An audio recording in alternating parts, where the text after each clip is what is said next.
Hello everyone, welcome to Gulshan academy. और आज इस वीडियो में हम डिस्कस करेंगे एक्सपेक्टेड क्वेश्चंस या एक्सपेक्टेड टॉपिक्स जहां से क्वेश्चन जो है एग्ज़ाम में पूछे जा सकते हैं। मैंने 22, 23 और 24 तारीख को जो एग्ज़ाम हुआ यूजीसी नेट का, उसके पेपर 1 से रिलेटेड सभी टॉपिक्स आपको करवाए। अब जो हम डिस्कस करेंगे वो करेंगे एक्सपेक्टेड, यानी कि यहाँ से क्वेश्चंस अभी तक नहीं पूछे गए हैं, तो यहाँ से पूछे जाने की जो आशा है वो सबसे अधिक है। ठीक है, तो वीडियोज़ को एंड तक देखें क्योंकि फिर जो है 1 तारीख से एग्ज़ाम शुरू है। ठीक है, तो इसलिए जो है ये काफ़ी हेल्पफुल रहेगा आपके आने वाले एग्ज़ाम्स के लिए। वीडियो पसंद आए तो लाइक ज़रूर करना, चैनल को सब्सक्राइब नहीं किया तो ज़रूर कर लें। और अगर आप हमारी पहले की वीडियोज़ को देखना चाहते हैं तो लिंक डिस्क्रिप्शन में है, क्लिक करके आप वहाँ पर हमारी सभी वीडियोज़ को देख पाएंगे। चलिए शुरू करते हैं। पहला आज का जो टॉपिक लिया है हमने वो लिया है अनुसंधान में नैतिकता। ठीक है, अनुसंधान में नैतिकता। तो अनुसंधान में नैतिकता की यानी कि इथिक्स इन रिसर्च, इसमें कई सारी जो है बातें आती हैं। जैसे कि अगर कोई व्यक्ति अनुसंधान कर रहा है, रिसर्च कर रहा है, तो उसे जो है क्या क्या कार्य करना चाहिए जो नैतिक रूप से सही हो। जैसे कि अगर वो अनुसंधान कर रहा है तो वो ईमानदारी पूर्वक जो है आंकड़ों को एकत्रित करे। ठीक है, वो किसी की कॉपी या पेस्ट वाला सिस्टम जो होता है, देखा होगा आप लोगों ने, कई लोग ऐसा करते भी हैं अपनी रिसर्च के दौरान, जो है किसी दूसरे का कंटेंट लेते हैं और वैसे का वैसा पेस्ट कर देते हैं, तो ऐसा ना करें। ठीक है, तो यही जो है अनुसंधान में नैतिकता का एक पॉइंट तो ये हो गया कि ईमानदारी पूर्वक हो।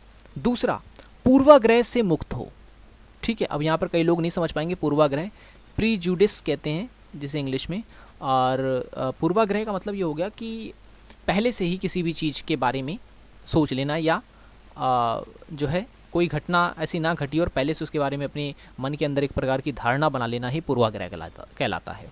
और अगर कोई रिसर्च कर रहा है तो उसके अंदर खास तौर से ऐसी भावना तो नहीं होनी चाहिए। ठीक है, तो ये चीज़ आपको याद रखनी है।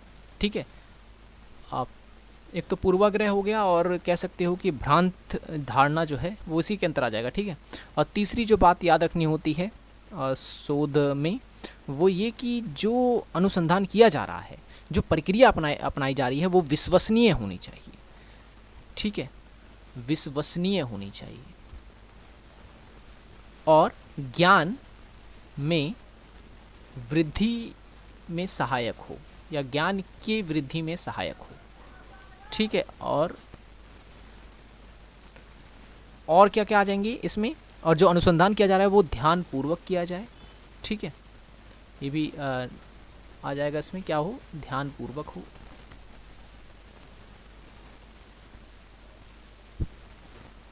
ठीक है, और भविष्य के लिए उपयोगी हो, ये भी बहुत इंपॉर्टेंट है, भविष्य के लिए उपयोगी हो। ठीक है, तो ये सारे पॉइंट्स जो हैं ये आ जाते हैं अनुसंधान की नैतिकता में। ठीक है, अनुसंधान की नैतिकता में। ठीक है, एक बार फिर से मैं पढ़ देता हूँ। ईमानदारी पूर्वक आंकड़ों का संग्रहण, और पूर्व धारणा या पूर्वाग्रह से मुक्ति, और विश्वसनीय होना चाहिए जो भी अनुसंधान किया जा रहा है, और ऐसा होना चाहिए जिससे कि ज्ञान में वृद्धि हो सके, और ध्यान पूर्वक किया जाए अपना अनुसंधान, और भविष्य के लिए उपयोगी हो, इस तरीके से, या कहें कि इस धारणा के साथ जो है अनुसंधान किया जाना चाहिए। ये नैतिकता के अंतर्गत आ जाएगा सारा। ठीक है, नेक्स्ट क्वेश्चन आपसे पूछा जा सकता है अनुसंधान पेपर लेखन की प्रक्रिया से। ठीक है, अनुसंधान पेपर लेखन की प्रक्रिया से क्वेश्चन आपसे पूछ सकता है।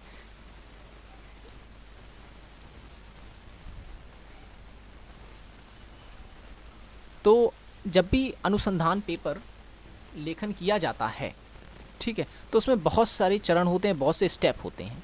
तो जो महत्वपूर्ण चरण होते हैं उन्हें मैं यहाँ पर जो है लिख देता हूँ, ताकि आप जो है इसे क्रम से याद कर लें। क्रम में लगाने को भी यहाँ से क्वेश्चन आ जाता है। ठीक है, जब भी कोई अनुसंधान पेपर लिखता है तो एक तो उसका सबसे पहला पेपर होता है जिसमें विश्वविद्यालय का नाम, शोध का विषय, ठीक है, और उसके बाद अपने से संबंधित जानकारियाँ होती हैं। ठीक है, उसके बाद जब अंदर हम रिपोर्ट में जाते हैं तो सबसे पहले जो लिखा होता है वो लिखा होता है विषय प्रवेश। ठीक है, विषय प्रवेश। उसके बाद साहित्य सर्वेक्षण। ठीक है, यानी अगर आप जो है अनुसंधान पेपर लिखने जा रहे हैं तो आपको ये चीज़ें जो है करनी होंगी। नेक्स्ट है उद्देश्य होना चाहिए एक निश्चित, मोटिव जिसे हम कहेंगे। परिकल्पनाएं होनी चाहिए यानी हाइपोथेसिस होना चाहिए। शोध डिजाइन होता है फिर, ठीक है, शोध डिजाइन। उसके बाद न्यायदर्श आ जाता है जिसे प्रतिदर्श भी कहते हैं, सैम्पलिंग भी कहते हैं। उसके बाद जो न्यायदर्श है उसका विश्लेषण या कहें कि आंकड़ों का विश्लेषण हो, आंकड़ों का विश्लेषण, ठीक है। और फिर उसके बाद निष्कर्ष होता है और फिर उसके बाद होता है इसमें संदर्भ सूची, संदर्भ सूची। तो ये चीज़ जो है एक अनुसंधान पेपर लेखन या कहीं कि रिसर्च पेपर लिखने की प्रक्रिया में ये सारी चीज़ें जो होती हैं वो शामिल होती हैं, ठीक है। विषय प्रवेश, साहित्य सर्वेक्षण, उद्देश्य, परिकल्पना, शोध डिजाइन, न्यायदर्श, आंकड़ों का विश्लेषण, निष्कर्ष और संदर्भ सूची। हो सकता है इनमें से एक दो मिस हो गई हों, लेकिन आपको जो है क्रम में मैंने बताई हैं, ठीक है, ये आपको याद रखनी है। यहाँ से क्वेश्चन नहीं पूछा गया है, पहले एग्जाम में काफ़ी यहाँ से क्वेश्चन पूछे गए थे, हो सकता है आने वाले एग्जाम में यहाँ से क्वेश्चन बन जाए, ठीक है। तो आप स्क्रीनशॉट ले लें, मैं मिटा रहा हूँ इसको।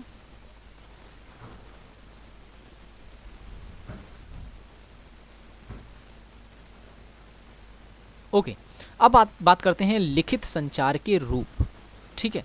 अब यहाँ से क्वेश्चन पूछा जा सकता है कि लिखित संचार के कोई 4 रूप में से कौन सा नहीं है या इनमें से कौन सा लिखित संचार का रूप है, ठीक है। पहले यहाँ से क्वेश्चन पूछे गए हैं, अभी तक यहाँ से क्वेश्चन नहीं पूछा गया है जितने भी शिफ्ट में एग्ज़ाम हुआ है, ठीक है। तो प्रतिवेदन जो है, प्रतिवेदन ये लिखित संचार का रूप है जिसे इंग्लिश में रिपोर्ट कहते हैं, ठीक है। और उसके बाद है बुलेटिन, और उसके बाद आ जाता है फैक्स, ठीक है, फैक्स भी लिखित संचार का रूप है। और फिर आ जाता है कार्यालय आदेश, कार्यालय आदेश जो होते हैं ये भी लिखित में ही होते हैं, लिखित संचार का ही रूप है। और नेक्स्ट जो आ जाएगा इसमें वो आ जाएगा नोटिस, ठीक है, लेटर भी आ सकता है इसमें, ठीक है, पत्र भी आ सकता है। तो ये सारे जो हैं ये लिखित संचार के रूप हैं, ठीक है, मौखिक संचार के नहीं, याद रखना है आपको। मैंने 5 आपको बता दिए हैं लिखित, ये ऑप्शन में अगर दिख जाए तो समझ लेना ये लिखित संचार के रूप हैं, प्रतिवेदन, बुलेटिन, फैक्स, कार्यालय आदेश, नोटिस, ठीक है। काइनेसिक्स क्या होता है, ठीक है, काइनेसिक्स जो है ये इसे इस तरीके से नहीं लिखा जाएगा, इसे लिखा जाता है का, आ का डंडा, फिर ई और फिर नेसिक्स, ठीक है, काइनेसिक्स कहते हैं इसे। इंग्लिश में इसका जो है अलग तरीके से लिखा जाएगा, नहीं हिंदी में इसको इस तरीके से लिखा जाएगा, ठीक है। काइनेसिक्स क्या होता है इसका मतलब, ये भी संचार का एक रूप है। इसके तहत होता ये है कि हम किसी दूसरे व्यक्ति को जब अपनी बातें पहुंचाते हैं तो उसमें शरीर का इस्तेमाल करते हैं, हाव भाव का इस्तेमाल करते हैं, ठीक है। तो देखा होगा आप लोगों ने, कई लोग हाथ हिला करके जो है या हाव भाव से जो है अपनी बातें दूसरे तक पहुंचाते हैं, तो वो उस प्रकार का संचार जो है वो काइनेसिक्स के अंतर्गत आ जाता है, ठीक है।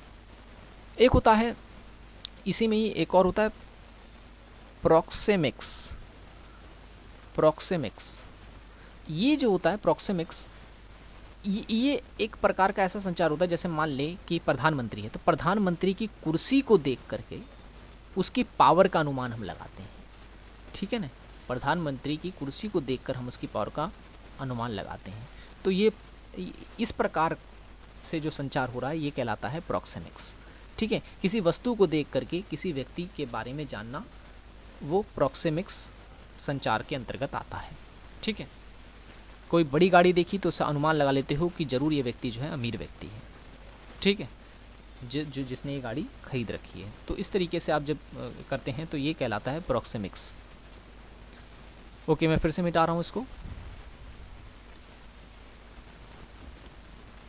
ओके, नालंदा से क्वेश्चन पूछा गया, तक्षशिला से क्वेश्चन पूछा गया, लेकिन तक्षशिला से और क्या क्वेश्चन पूछा जा सकता है, वो पूछा जा सकता है कि तक्षशिला जो है ये विश्वविद्यालय जो है, आप सबको पता है कि ये भारत का जो है पहला प्रथम विश्वविद्यालय है, ठीक है, प्रथम विश्वविद्यालय है।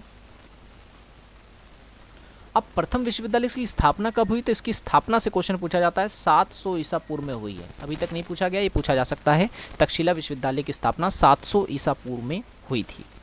जबकि नालंदा की अगर हम बात करें, ठीक है, नालंदा विश्वविद्यालय की अगर हम बात करें तो इसकी स्थापना 4वीं शताब्दी में हुई थी, ठीक है, चौथी शताब्दी में जो है इसकी स्थापना हुई थी, नालंदा विश्वविद्यालय की। और क्या पूछा जा सकता है, और पूछा जा सकता है कि भारत में पहले उच्चतर शिक्षण संस्थान कौन सा खोला गया था। उच्चतर शिक्षण संस्थान कौन सा खोला गया था, तो वो खोला गया था हिंदू कॉलेज। हिंदू कॉलेज, ये दिल्ली वाला नहीं है, ये है कलकत्ता वाला। कब खोला गया था? 1817 में। ठीक है, 1817 में यहाँ पर सबसे पहले उच्चतर शिक्षण जो है प्रारंभ किया गया था। अब बात करते हैं अनुमान की। ठीक है, अनुमान की हम बात करते हैं। अनुमान के प्रकार पूछ रहा है इसमें। ठीक है, अनुमान के प्रकार जो है इसमें पूछ रहा है। तो अनुमान का एक तो होता है स्वार्थ अनुमान। ठीक है, अब स्वार्थ अनुमान में क्या होता है? इसमें ये होता है कि जिसमें हम अपनी संशय को दूर करने के लिए जो है ज्ञान प्राप्त करते हैं, वो कहलाता है स्वार्थ अनुमान। ठीक है, दूसरा होता है परार्थ अनुमान। इसमें क्या होता है? इसमें ये होता है हम किसी दूसरे व्यक्ति की संशय को दूर करने के लिए जो है कार्य करते हैं या फिर ज्ञान प्राप्त करते हैं। तीसरा होता है पूर्वव्रत अनुमान। पूर्वव्रत अनुमान, इसमें क्या होता है? इसमें होता है कि प्रत्यक्ष कारण के आधार पर हम जो है अप्रत्यक्ष कार्य का अनुमान लगाते हैं। जैसे कि एक एग्जांपल भी देता हूँ इसका तो मैं, जैसे कि हमने देखा कि काले बादल है, तो हम ये अनुमान लगा लेंगे कि भाई बारिश जो है वो होने वाली है। ठीक है, तो ये इस प्रकार का अनुमान कहलाएगा पूर्वव्रत अनुमान। ठीक है, पूर्वव्रत अनुमान। ठीक है, तो 3 अनुमान के प्रकार मैंने बता दिए, स्वार्थ अनुमान, परार्थ अनुमान और पूर्वव्रत अनुमान। ठीक है, फिर से मैं मिटा दे रहा हूं इसे। चर के प्रकार आपसे पूछ लेगा, वेरिएबल प्रकार नहीं, मापन पूछ लेगा, मेजरमेंट ऑफ वेरिएबल्स। तो 4 मापक हैं इसके। ठीक है, पहला है सांकेतिक मापन। ठीक है, दूसरा जो है वो है क्रम सूचक, और तीसरा है अंतराल सूचक, अंतराल मापक। एक मिनट।